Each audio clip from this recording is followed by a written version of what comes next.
Villanyszerelőként egyszer sem szeretnéd megtapasztalni, mire jó a cipőd. A te cipődnek egyetlen dolga van. Nem hagyni, hogy a 230 volt rajtad keresztül találja meg a földet. Konkrétan ezeknek a cipőknek olyan a talpuk és a kialakításuk, hogy elektromosan szigetelnek. Plusz benne van minden, ami egy szerelőnek kell. Ormerevítő, talpátszúrás elleni védelem és csúszásmentes talp is. Ez a Puma Crossfist BLK Mid. Magas szárú, modern fazon. Vízlepergető felső résszel, csúszásmentes talppal, ráadásul 18 000 voltig véd az áramütéstől. Ha kapcsolószekrénynél dolgozol, és véletlenül ráesik a szerszám a lábadra, ebben a cipőben nem fogod érezni. Ha kültéri munkára küldenek esőben tetőre, akkor nem fogsz csúszkálni. Ez a Puma Rider Low. Ha nem szereted a magas szárut, és inkább sportcipő érzést akarsz, ez lesz a tiéd. Maximális védelem, alacsonyabb szár, könnyebb kialakítás, és szintén szigetelt.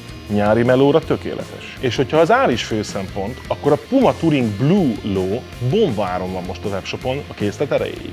Klasszikus bőrfazon. A maximális védelem itt is fémmentes, ugyanaz a csúszásmentes talp, csak a kinézet egy fokkal letisztultabb. És szintén szigetelt. És neked milyen cipőre van szükséged a melódhoz? Írd meg kommentbe!